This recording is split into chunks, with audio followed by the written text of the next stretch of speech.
It's the beginning of the new millennium, and you hear people screaming murder out the car and in the streets of NY. Not because people thought Y2K would happen and the whole world would end, but by one man with a rugged ass voice that oddly enough was soothing in the ear. Jerry Atkins, aka Ja Rule, and Murder Inc.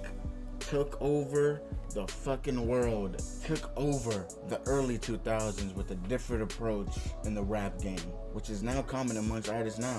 It seems to me people forgot how big Ja was. Pause. He and Murder Inc. were hotter than fucking fish grease, pumping out smash hits like Mesmerize, Living It Up, Always on Time, I'm Real, and more, man. He was literally Drake before Drake. He was Drake before Drake. Bro, with no disrespect to your hip hop roots, you're a pop star. Like I always tell everybody, you was the Drake before the Drake. You had hit after hit after hit. I told them earlier how you saved my life. Drizzy the GOAT, man. Drizzy one of them GOAT. Drizzy one of the GOAT. He's the GOAT. Yeah, we're not going there. But what I'm saying is, for the youth who's tuned in, they don't realize that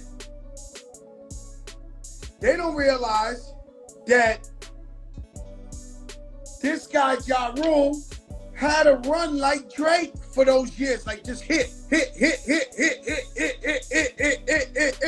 I'm not confused. We tour all the time. We do shows all the time. Let's talk about the Ja Rule era and how he came from dominating the world to being raided by the feds and ending up losing a big rap beef, which only spiraled downward. Anyways, Ja started in '94 with a group called Cash Money Click, working with Irv Gotti. After the group didn't end up doing so well, later in 1997, Ja would go on and get signed to Def Jam by Irv Gotti with the new record label Murder Inc., becoming their flagship artist. Now, Murder Inc. was originally supposed to be a rap group with Jay-Z, DMX, and Ja Rule. Now imagine that, those three legends that were already great in their own right were going to be in a group together.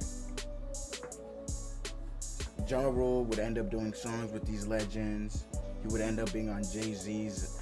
He would end up on Jay-Z's Can I Get Up, which is a classic Jay-Z record, which was originally supposed to be Ja Rule's record, but Jay-Z wanted that record so badly that he said he would get it and put Ja Rule on it if he got it, which was a good decision on that part because Jay-Z was the biggest artist at the time, biggest rapper, and Ja was up and coming, so perfect match right there, be featured on one of the greatest rappers' albums, which would now start the snowball effect into the success that he would get, but just not yet.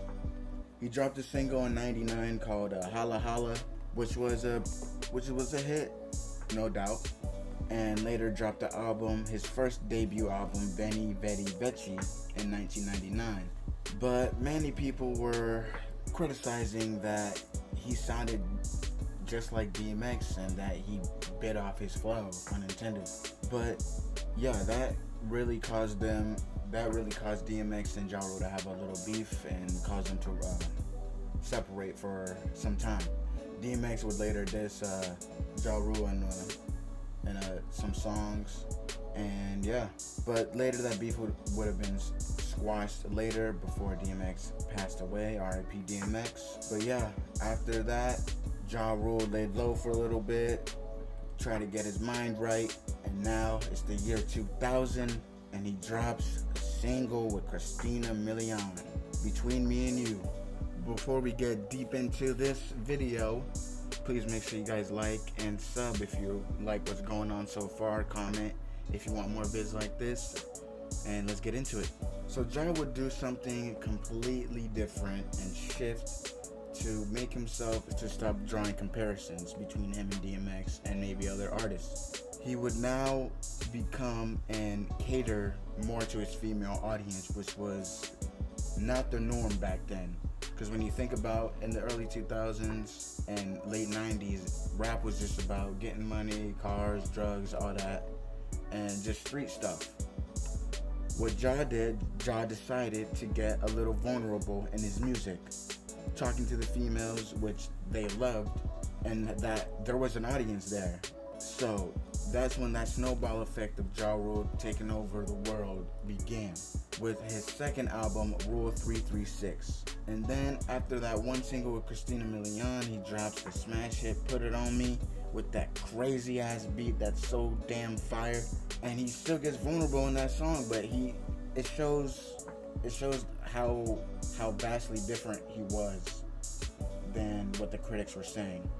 And from Rule 336, that album went on to go 3 times platinum. So it showed how versatile he was, having some of the street element stuff with it, but also catering to the ladies, which, as we see today, many artists do. See, as back then it was completely new and different, which made him stand out even more. So from 2000 to 2002, Ja Rule was on top of the world, an unstoppable force, pumping out #1 hits like nothing, platinum sales, whole world is going crazy, Billboard charts. He drops Pain Is Love, and he features Ashanti in a record, which goes absolutely crazy, as she's the newest artist as well in the label, and we already know how she does, as she has some legendary records herself. And of course, I'm Real, the Murder remix, which spent a good time in the Billboard charts and is like one of the top 30th top songs in like the century or something. So yeah, he was unbelievable. The Last Temptation, his 4th album, that came out in 2002, and I consider it to be a classic album. So many good gems in that album. Classic songs like Mesmerized, Thug Lovin', Murder Reigns, Rockstar. The outro is amazing. Like, that whole album is a damn classic. But that snowball effect that Ja Rule had with the success of all of this had to break apart, but not expected from like this. So during this time, 50 Cent was trying to beef with Ja Rule, as Ja Rule was the #1 thing ever, and they kept going back and forth, exchanging blows on diss tracks, all that. And throughout all this, out of nowhere, in 2003, Ja Rule's label got raided by the feds, which made things even worse, as many assets were lost for legal expenses. And when that came out, 50 also dropped In the Club, which was the hottest new thing out there. It was played everywhere. So he was basically being overthrown. So basically, a beef and being raided did not look good, and Ja could not really answer back. So basically everyone forgot about Ja Rule, went on to 50 and play In the Club. Basically, Ja would later try to come back. He made some good tracks, New York in 2004 with Fat Joe, and he tried to come back with some other songs, but eventually no one was really listening to him anymore. But I need y'all to understand that Ja Rule was literally one of the pioneers who opened the doors for many artists today, like Drake. These niggas, yeah, Drake? Drake? The nigga that got bodied by Pusha T?